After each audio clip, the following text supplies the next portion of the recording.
Aloe Vera, ainda não te estou a ouvir. Estás-me a ouvir?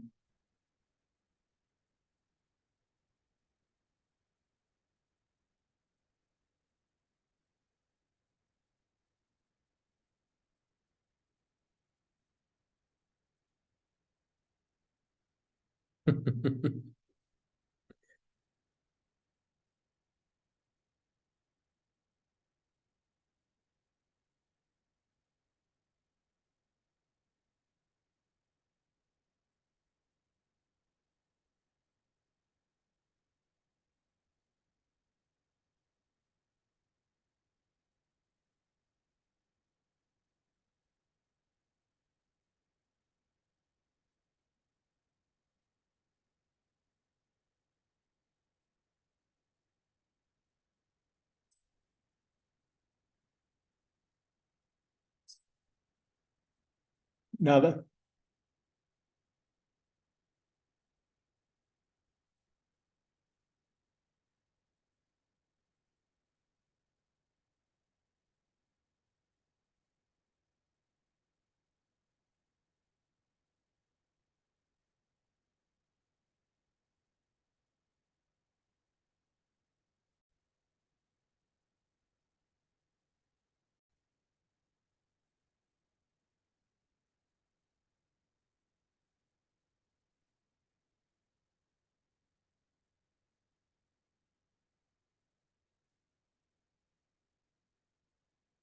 Tomas.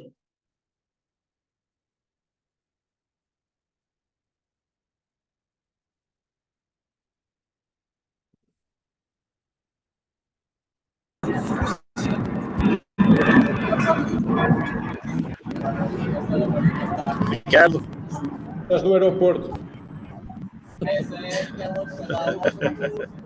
quase, pá. É ponto de passagem, mas Não não é? é o aeroporto, pá. Olha, mas estás-me a ouvir então, fixe, altamente. Mas não me Sim, vês, é isso? é isso. Estou a tentar ligar o vídeo, mas também não perdes nada. Não está a ligar esta porcaria.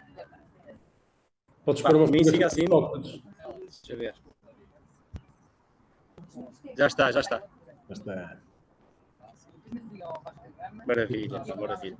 Opa, desculpa as condições, mas a minha casa está um momento de miudagem e não ia dar, pá. Tive que vir para aqui. Bom. Já está Natal. E tu estás aí no. Aqui está Natal e aí veio o furacão, pá. Está a chegar. Parece sim, pá. Este fundo, pá, deve estar a ter umas premonições de ir viver para o Haiti ou qualquer coisa assim. Sim, sim, sim. Opa, o Haiti ou ali o Homem do Leme com uma palmeirinha de plástico. Exato, pode ser sempre uma palmeirinha de plástico, com um vazio de petróleo no gás. Grande brilho. Pá. Então, Então, como é que está a correr a tua academia? Como é que está a correr? Como é que está a correr? opa, a Academia do Diálogo parou um bocadinho, como era online, e houve aquele boom do online na pandemia, e um bocadinho pós-pandemia, pronto, dei um bocadinho de continuidade a isso, mas depois pá, já não senti necessidade, porque consegui voltar a ter as sessões presenciais. Deixa eu passar aqui o tubarão. As sessões presenciais e felizmente estou com muitas aulas e muitas escolas na filosofia com crianças. Da filosofia, a Academia do Diálogo ficou um bocadinho suspensa, mas está lá, pá. E temos lá os arquivos todos das conversas e tudo, alguns cursos, alguns todos ainda vão vendo. Porreiro, pá. Na próxima pandemia já temos tudo montado. Já está tudo montado. Tudo montado, é só ligar o on e siga, pá. Não, acho esse projeto essencial e genial. Acho essa tua academia, essa ágora. Mas a academia era online, percebes? O Clube Mas Filosófico gosto, do gosto Porto dessa. é o mesmo, mas presencial. Sim, gosto muito dessa academia online. Tenho pena de ainda não a ter visto atingir um patamar internacional, né? Com mais línguas, porque acho que é um projeto, acho que é um projeto genial. Acho que é um projeto genial. Assim Opa, como acho que é o patamar que me serve, pá. É o patamar da minha cidade. Eu acho que não consigo, nem quero escapar muito daqui, pá. Epá, não sei, mas como ferramenta, e eu se calhar estou a olhar para isso um bocado como designer, tanto como para a tua prática enquanto mestre, enquanto professor, enquanto em francês disse maîtrise, não é? Tipo, é um professor mestre, não é? Mas se calhar estou a olhar para o projeto um bocado da facção do design e parece-me um elemento de democratização e de ensinamento muito interessante. Pronto, parece-me uma ferramenta quase imprescindível quase para cada bairro, para cada zona habitacional, não é? Nós cá temos as coisas divididas. A primeira zona administrativa é a freguesia, que é uma coisa que ainda vem do tempo dos romanos, não é? Mas em França deu para ver. Já havia presidente da junta na altura dos romanos. Pá. Já havia presidente da junta, já havia os gajos, já havia como é que era? Os forais, não é? Não é os forais, como é que havia? Isso é depois, não é? Sim, não os Opa, dos romanos não sei como é que era a organização administrativa. pá, não eram as freguesias no sentido da freguesia, era uma freguesia, no fundo, em termos de escala e de responsabilização, mas eu não sou de história, mas havia aqueles centros que ainda se encontram aí nas nossas vilas portuguesas, que eu agora não me estou a lembrar do nome exato, mas que era o sítio onde se reuniam as pessoas responsáveis pela administração local, entre elas o padre, não é? Que era se calhar um dos responsáveis máximos disso. Mas isto Era à volta do Pelourinho, não é? À volta do Pelourinho, era uma provavelmente. espécie de Pelourinho, sim. Pelourinho acho que é Sabes que o nosso Pelourinho aqui do Porto, aquele ali na Sé, é um pastiche, aquilo é falso, aquilo é para aí de 1940, ou assim uma coisa qualquer. sim. Aquilo é horrível, pá. Era uma daquelas coisas que era para tirar, mas hoje em dia não se pode pedir para tirar nada, pá, que um gajo quer tirar qualquer coisa, se um artista resolve escarrar para o chão, eu não vou lá limpar, porque ela... Pode ser uma E aquilo nem coisa. terá sido feito por um artista, aquilo foi encomendado pelo Salazar. Metem-te logo no tribunal. No Pelourinho. Direitos de propriedade intelectual. Olha, isto para te dizer, o bocado estava a puxar um bocado o carril ou o carreto para te dizer que a Revolução das Comunas em França parece-me uma circunstância muito, muito interessante em termos de subdivisões administrativas num país vizinho, não é? Num país centro-europeu, que é o caso das comunas, e que no fundo representaria a nossa regionalização e municipalização, ou seja, as duas coisas em simultâneo, não é? Isto porque as comunas, no fundo, têm uma responsabilização relativa aos espaços públicos e à distribuição de estabelecimentos de ensino e de saúde e tudo isso, de uma forma muito mais comedida, de acordo com o volume de pessoas no território, e os territórios são muito mais à escala humana, não é? Pá, sim, mas e puxando um bocadinho para a Academia do Diálogo, ou para projetos como a Academia do Diálogo, o que faz é, se calhar, tentar criar uma espécie de uma comuna, mas uma comuna desterritorializada, não é? Portanto, pá, quem pertencia a essas comunas que tu falas, provavelmente não escolheu lá nasceu lá, não escolheu lá viver, ou escolheu, mas de uma forma foi levado a escolher. Agora, tu podes escolher as tuas comunas, tu num espaço desterritorializado, não é? Como é a internet, tu podes escolher as tuas comunas e a tua comunidade. E a Academia do Diálogo era um bocadinho isso, não é? Era um espaço, alguém que estivesse, era língua portuguesa, portanto estava restringido à língua portuguesa, mas se estivesse no Brasil, em Cabo Verde ou em Bragança, podias pertencer a esta comuna. No sentido, não, o que nos unia não era um espaço geográfico, que é um bocado aleatório, não é? Parece-me que é um bocadinho mais interessante ter uma comuna de um espaço sentimental, não é? Alguma coisa que gostes. Neste caso era a filosofia e o diálogo filosófico. Sim, sim. Serão as novas comunas hoje em dia, não é? Não, gosto dessa ideia mesmo líquida, gosto dessa ideia. Olha, estás a fazer um trabalho extraordinário com o desenvolvimento do pensamento crítico para as crianças. Estamos a levar com uma bolada de relações de necessidade de desenvolver pensamento crítico agora com estas questões todas da realidade artificial e das plataformas sociais. Como é que estás a ver isso é uma revolução? É assustador. Eu acho que estamos num momento assustador. E quanto mais assustador no bom e no mau sentido, não é? Imagino que quem vivesse na altura do Copérnico, não é? Daquelas grandes revoluções científicas, ou do Darwin, eu acho que estamos numa encruzilhada semelhante. Quem vivesse nessa altura, ou era totalmente cético, não acreditava e estava para trás, e queria ficar para trás e estava a olhar para trás, mas quem estivesse a olhar para a frente não via nada, ou não sabia o que é que vinha aí. E nós estamos numa dessas encruzilhadas, nós não sabemos o que é que vem aí. Não dá, obviamente, para voltar atrás, nem é desejável olhar para trás.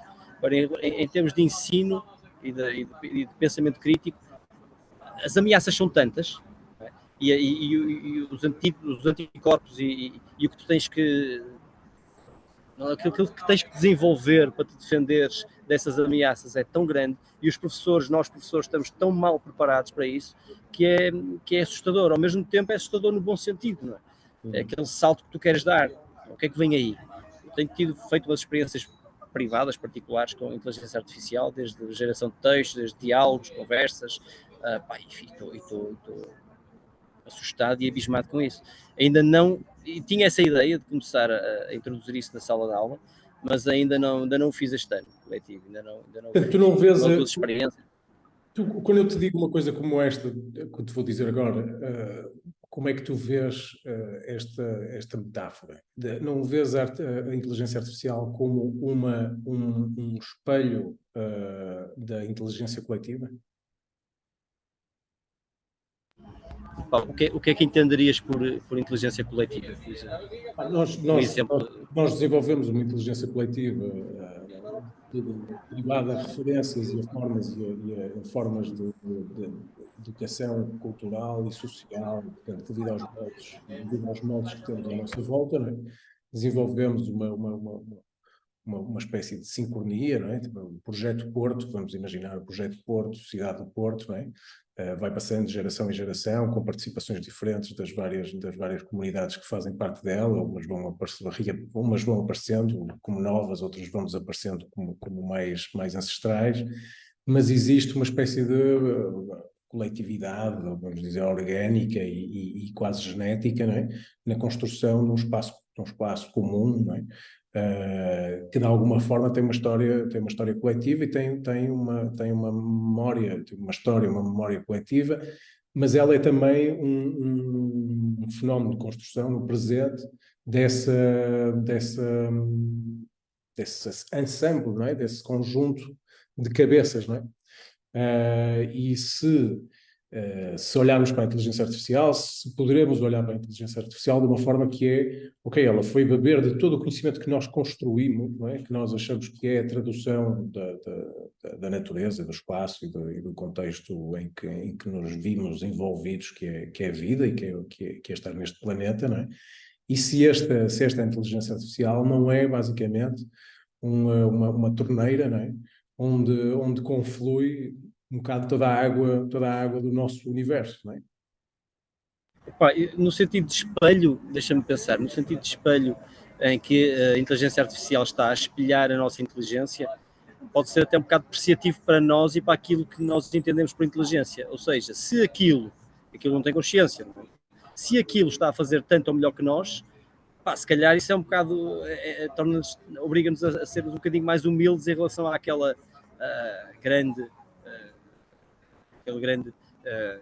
atingir da razão humana, não é? Aquela grande meta que nós atingimos, que é a consciência evolutiva, e depois todas aquelas conquistas das humanidades, das letras, da filosofia, da ciência e por aí fora. Se há algo que é um papagaio, não é, que repete de forma inconsciente, basicamente aquilo é o que aquilo é, e faz melhor que nós, então se calhar nós pensamos duas vezes, então nós se calhar também somos esse papagaio, não é?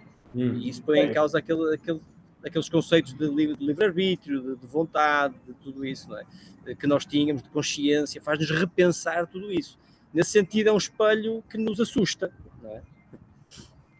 Quer dizer, há outro sentido de... Sim, diz, diz, diz. Não faz melhor que um, quer dizer, ele se calhar faz melhor do que um indivíduo, não é? Do que um sujeito, mas não faz melhor do que um coletivo, não é? Essa é a minha questão. Será que ele faz melhor que o indivíduo, mas não faz melhor que o Pá, coletivo? há aí o conceito de melhor, que é estranho, não é? Há aí o conceito de melhor. Eu costumo dar sempre este exemplo daquela estátua do Rodin. Eu uma vez fui ver, já não me lembro que museu, mas foi em Roterdão, o Pensador, não é? Sim, sim. Pá, estava a olhar para ela, para a estátua, pá, quem é da filosofia, assim, é uma estátua que diz alguma coisa, não é? Estava emocionado, e depois reparei na plaquinha que estava ali ao lado a dizer que aquilo era uma cópia, que o verdadeiro estava não sei onde. Pá, e aquilo foi um soco no estômago, não é? Portanto, agora, no sentido de ser melhor, aquela cópia provavelmente estava melhor até que o original, em algum certo sentido melhor, mas não é melhor no sentido que nos interessa, não é? E a IA não consegue fazer melhor neste sentido que nos interessa. Que é um esforço genuíno de um ser humano como nós a fazer alguma coisa. Mas pode fazer melhor no outro sentido, mais superficial, as coisas mais bem limadas. Pode até fazer grandes descobertas científicas ou filosóficas. Há um site chamado Infinite Conversation, um programador qualquer de IA pôs o Zizek a falar, o clone do Zizek, não é? Portanto, o bot do Zizek, do filósofo esloveno, a falar com o realizador, agora não me lembro qual é.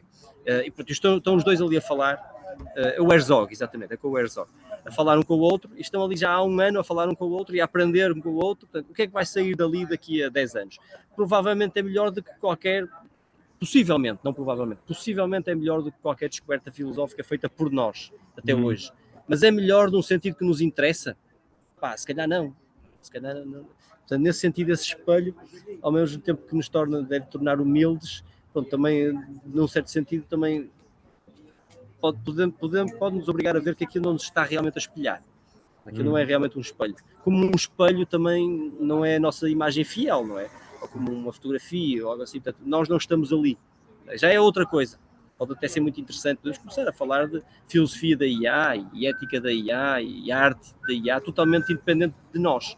Já foi, já se tornou independente. E uns de nós vão gostar mais de seguir essa IA e outros vão continuar a seguir-nos a nós, não é? Filósofos de carne e osso e artistas de carne e osso, que se calhar ao lado daquilo vamos parecer aquela arte primitiva, não é? Assim, uns quase analfabetos, pá. Interessante essa tua perspectiva. Olha, quando eu te falo de urbanoide, como é que tu vês esse qualquer ser? Opa, adoro esses teus conceitos, pá, o urbanoide. Pá, porque o oide parece que estraga um bocado a coisa, não é? Dá um urbanoide. Um buraco um bocado grande. Não é o urbanoide. Opa, mas não, é o que nós somos, não é? Parece que andamos a tentar fugir disso, não é? Andamos a tentar fugir dessa nossa condição urbana, mas é o que nós somos urbanos. O que é que seria não ser urbano hoje em dia, não é? Mesmo os rurais hoje em dia são urbanos, no sentido que vivem com uma ligação muito próxima e que não podem cortar à urbanidade, à internet, aos pagamentos por multibanco, à segurança social, tudo isso. Nós já somos totalmente urbanos. Cortar agora a ligação com o urbano era, nesse sentido, acho que já faz parte da nossa condição humana, ser urbano. Portanto, acho que o oide parece que aqui é um bocado ao seu urbanoide. Acho que devíamos estar orgulhosos dessa conquista urbana, não é? Chamar urbanoide pode ter a mesma conotação de chamar burguês? Chamar o quê? Desculpa? Nos chamar de burgueses, não é? Na mesma conotação não terá, não é? Mas terá o mesmo, um sentido próximo, não é? Assim, também nós gostamos de não nos considerar burgueses, mas então somos o quê? Eu não conheço ninguém que não seja burguês hoje em dia, não conheço, não é? Mesmo aqueles que foram ao casamento real, que se dizem aristocratas, mas são burgueses, não é? Um operário fabril não é burguês, vive no burgo, não é? Lá está, é aquela questão que é um burguês. Essa é a referência que eu tenho desse termo, não é? Aliás, eu tenho uma referência mais antecessora, que é o burgui, não é? Que é todo o dispositivo militar romano que foi criado no território europeu à volta do Mediterrâneo para a transição das legiões, não é? E estas legiões que pernoitavam nestes burguis, castelos, no fundo, estruturados para fazer essa proteção às polícias, ao policiamento das estradas romanas, acabaram por se tornar, durante a Idade Medieval, pós a Idade das Trevas, tornaram-se nos pontos administrativos da monarquia franco-germânica que sucedeu à queda do imperador romano na Europa, não é? Portanto, este burguês tinha mesmo a ver com as comunidades nómadas que transitavam entre a zona rural e a zona urbana, os castelos, não é? Administrados pela árvore monárquica, por questões de consignuidade. Aí, pá, já fui. E é daí que vem o termo. O termo vem desta crosta, deste fluxo, destas pessoas que montam e que se estruturam, fazem casas na parte interior e parte circundante dos burgos, não é? O burguês. Eu ainda preso ao urbanoide e ao burgoide, não é? O burguês, o burgoide, no sentido negativo do burgoide, eu gostava de pensar um bocadinho o que é que seria se nós cortássemos o vínculo com a nossa ligação à burguesa, não é? Se nós quiséssemos cortar isso, o que é que acontecia? É? Os romanos que acabaste de falar opunham-se a quê? Opunham-se aos bárbaros. É? Nós teríamos estofo hoje em dia para deixar de ser burgueses, para deixar de viver o burgo, para voltar ao barbarismo. Não é? Era demasiado violento. Bárbaros, não é? Acho que era pela linguagem, um bar, acho que era por aí, mas bárbaro no sentido não civilizado. Dizer que era das barbas, porque os romanos não usavam gilete. Estamos a falar em caricaturas, obviamente, não é? Mas isso ajuda-nos a pensar, acho que generalizar e falar em caricaturas ajuda-nos a balizar o pensamento e a ver para onde é que andamos. Mas ser bárbaro hoje em dia, não das barbas, mas ser não burguês hoje em dia, seria demasiado violento para qualquer um de nós. Vendo só a parte boa, né? A parte bonita, a ligação à natureza, a harmonia, se calhar uma conexão com o sagrado, qualquer da montanha que fala connosco e eu falo com a montanha, ou eu acho que ela fala comigo. Pronto, agora tudo o resto que está aí à volta, não é? Eu penso nisso como, não tentar reconstruir esse nosso passado pré-burguês. É quase como achar que vivemos num puzzle. Então é só encontrar as peças do puzzle. Ok, eu vou a este ritual xamânico e agora eu vou vestir uma toga e agora eu vou criar uma comunidade que não usa dinheiro. E vou reconstruindo as peças do puzzle. Mas isto não é um puzzle. Esse passado pré-romano seria quase como uma peça de porcelana, um vaso de porcelana. Quando tu partes, já não dá para reconstruir. E se reconstruir, notas ali as brechas, não é? Não é um puzzle seria fácil reconstruir. Estar a tentar voltar a isso, ou achar que seria desejável, pronto, utopicamente seria, mas parece-me que é totalmente irrealista. Portanto, o urbanoide é a nossa condição humana hoje em dia. Não quer dizer que tenha que ser assim daqui a 1000 anos, ou que tenha que ter sido assim, se houvesse uma curva na história, se os romanos não tivessem existido, ou criado o seu império, por exemplo, né? Seríamos todos bárbaros. Sim, mas sabes, fiz essa pergunta também ao AI, ao chat GPT, sobre o urbanoide, e ele deu-me uma resposta engraçada. Ele deu-me uma resposta de que todo o equipamento que era feito em função do desenvolvimento da cidade era um urbanoide. É bastante técnico-profissional da parte dele. Como é que seria? Todo o equipamento, todo o artefacto, que nós fazemos, em prol do bom funcionamento da urbe, é um elemento urbanoide. Ok, já percebi.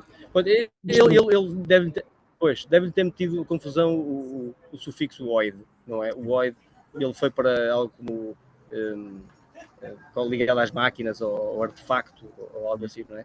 Eu interpretei mais no sentido negativo, de és um esquizoide, estás assim, uma coisa meio estranha. É incrível. Sim. Boa. Conta-me mais coisas. Diz-me. Agora, os miúdos, esta cena tem sido imprescindível, não é? Os miúdos têm tido um desenvolvimento extraordinário. Sempre que têm aulas contigo, tu vês isso logo de imediato. Isto é realmente dar-lhes um escudo no sentido de lhes dar uma capacidade de proteção àquilo que se está à nossa frente, não é? Que nos está a ameaçar a nossa capacidade de destreza, de distinguir a realidade física, no sentido de haver uma experiência física com a realidade, para um simulacro e para todo um universo de estímulos completamente virtuais e que são predatórios para nós, porque no fundo acabam por nos anular a experiência com o real, não é?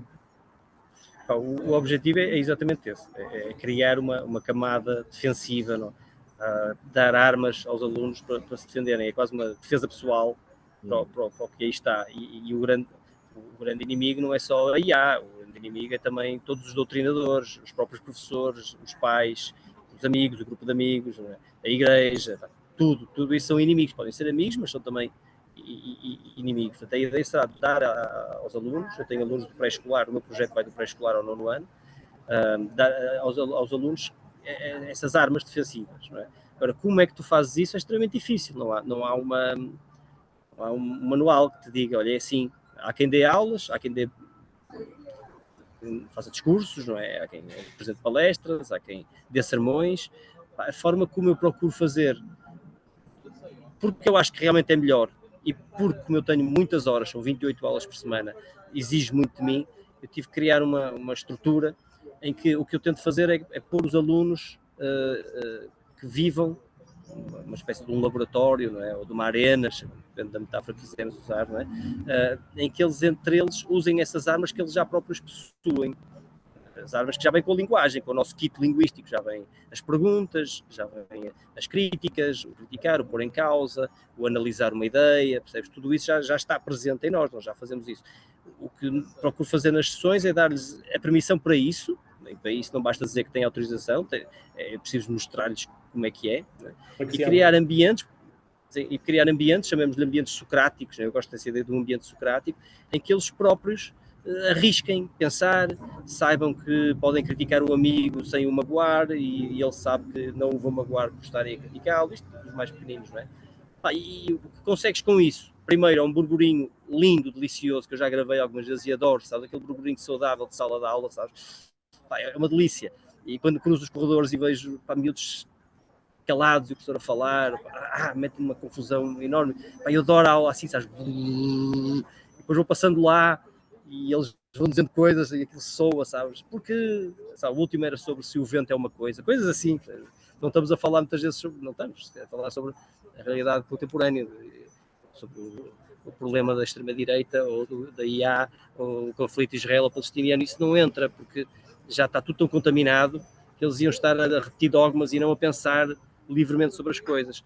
Uma coisa como o vento é uma coisa, esse vento que está aí atrás de ti a soprar na palmeira é uma coisa ou não é uma coisa? Depois eles vão avançando os critérios, não é? Não é porque eu não vejo, não é porque eu não sinto, mas não é porque tu não sentires que não é uma coisa, que não sentes, sei lá, o amor, ou não tocas no amor, mas sentes o amor, não vês o amor e é uma coisa, mas o amor é uma coisa, e o silêncio, pronto. É aquela ideia da filosofia que não há uma resposta única, há muitas respostas boas, e isso permite-lhes trabalhar essas armas defensivas. É isso que eu procuro fazer, basicamente. Eu acho isso até, eu acho que o nascimento desse teu ímpeto foi muito pertinente relativo ao murmúrio que havia, que era acabar com a filosofia nas escolas, não é? Isso foi para a frente. Eu seria o primeiro defensor de acabar com a filosofia nas escolas, a filosofia como ela está no secundário. É um disparate. É um disparate. Imagina, sei lá, chama-lhe outra coisa, então, vais dar a arte, uma disciplina criativa, e tu estás a mostrar o que fez Duchamp, e o que fez Picasso, e o que fez... acho eu, não era melhor dar-lhe uma tela em branco e uns pincéis e agora borra para isso tudo? Por acaso, é uma questão pertinente. É uma questão pertinente porque eu também fui professor, diretor de turma do 10º ano, não é? Com a responsabilidade de os integrar também nas outras disciplinas e por acaso, dei-lhes glossário. No fundo, esse trabalho de referências de Duchamp ou de fosse que fosse, Delacroix, por exemplo, também é interessante. É aquilo que eu chamo, eram coisas a que eu chamava nas aulas de 4 horas, não é? Que nós temos aulas de desenho de 4 horas, não é? Chamava-lhes tipo expansão de glossário, não é? Estamos a expandir a nossa relação com alguns nomes, não é? Que fazem referência. Depois, sabes que há muitas especialidades com sensibilidade à arte, não é? A engenharia, por exemplo. ou a fotografia, ou a ilustração, ou até mesmo a escrita. Portanto, o que eu conseguia fazer na aula, ao final de umas horas, era distinguir, era perceber quem era quem, não é? Na sua individualidade, e deixar-lhes mais abertura para seguirem o programa, com a abertura de quase da especialização tendencial deles, não é? Portanto, se tem mais tendência para a fotografia, quando estão a fazer um autorretrato é diferente de quem tem mais tendência para a escultura ou quem tem mais tendência para a engenharia, não é? Tipo, esta reflexão sobre o que é um autorretrato pode ser feita com técnicas muito distintas, não é? Com metodologias muito distintas, dependendo da tua sensibilidade à matéria, não é? Mas eu fiquei chocado quando essa possibilidade da filosofia acabar nas escolas, principalmente hoje em dia, a ver o teu trabalho e quanto ele é imprescindível para o desenvolvimento do pensamento crítico, não é? E o que tu me estás a dizer, no fundo, é que o programa de filosofia nas escolas tem que mudar, não é? O programa de filosofia tem que mudar, porque tu trabalhas num programa como o atual. Por muito que um professor diga que não, e há muitos professores que conseguem fazer o contrário, mas tem que lutar contra o currículo. O currículo não o ajuda, o programa não o ajuda. Um bom professor que queira cultivar o pensamento crítico de uma turma tem que de alguma forma conseguir fugir ao programa. Eu sei que há muitos colegas de filosofia que não concordam comigo, e ainda bem que não concordam. Nem eu quero impor a minha visão da filosofia. Quer dizer, não queria mesmo, se me desse o Ministério da Educação e me desse o poder para acabar com a disciplina de filosofia, claro que eu não fazia uma coisa dessas. Eu posso estar enganado, mas eu posso dar estas opiniões, não sou nada, nem tenho nenhum poder para mudar as coisas. Mas estou plenamente convencido que não é que não se trabalha o pensamento crítico na disciplina de filosofia, trabalha-se, mas de uma forma muito curta, muito pequena. Trabalhas a interpretação de textos, trabalhas o conhecimento de algumas ideias, de alguns conceitos, arriscas uma ou outra opinião sobre um tema que já foi tratado por grandes gigantes do pensamento. O que é que tu vais adiantar? Dá a tua opinião crítica sobre a ética deontológica de Kant. Pá, percebes? Isto é pensamento crítico? É, claro, sim. Eu também vou ali à mercearia e vou conferir o troco e estou a trabalhar pensamento crítico. Tudo é pensamento crítico, num certo sentido. Agora, é um pensamento crítico muito fraco. Trabalhar analogias, pensar por ti próprio, cometer um erro, sabes? Pá, estar exposto ao erro perante o grupo, seres capaz de mudar a tua ideia à frente do grupo ou não, ou resistires, apesar de todos os outros estarem a dizer que é o contrário. Pá, isto é pensamento crítico, não é? Isto é pensamento crítico no real, trabalhado no real.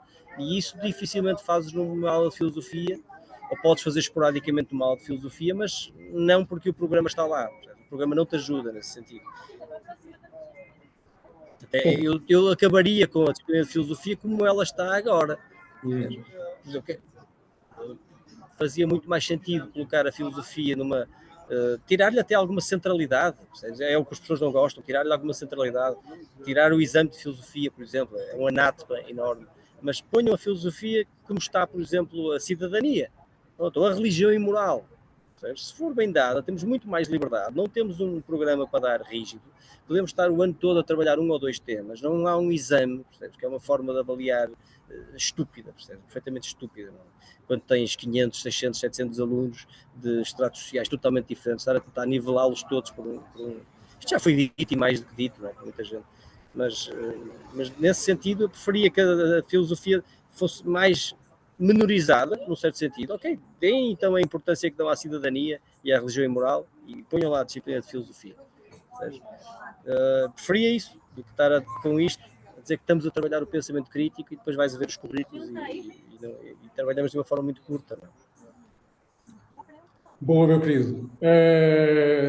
Era isto, pá. Queria reatualizar a nossa conversa. A última que tínhamos tido aqui para a Autoscopia Cultural tinha sido já em 2020, estávamos ali no meio do Covid, e eu não queria deixar por esta oportunidade de voltar a poder-te inserir aqui na programação da Autoscopia Cultural, do Elétricos de Dreams e do Consolidar-te. Obrigado. É sempre um prazer. Tu és um gajo que desafia o pensamento crítico, pá. Não só com os teus projetos, com as tuas ideias, mas os termos que arranjas e a forma como vais ligando as coisas, pá, é muito bom. Gosto muito de falar contigo, pá. Não tinha pensado em nada disto, ou quase nada disto, tinha falado contigo e as coisas. É o bom do diálogo, lá está. Pá, olha, não temos nenhum programa, pá. Lá está isto. É, falar sem programa. Eu sou fã do teu percurso, pá. Sou fã do teu percurso. Olha, deixe-te em família, deixe-te aí com a criançada toda, pá. Beijos a todos. Tenho que ir para casa, pá. Desejo saúde, está bem? Para ti também, para os teus. Grande abraço. Obrigado. Então, grande abraço. Tchau, abraço. Até logo.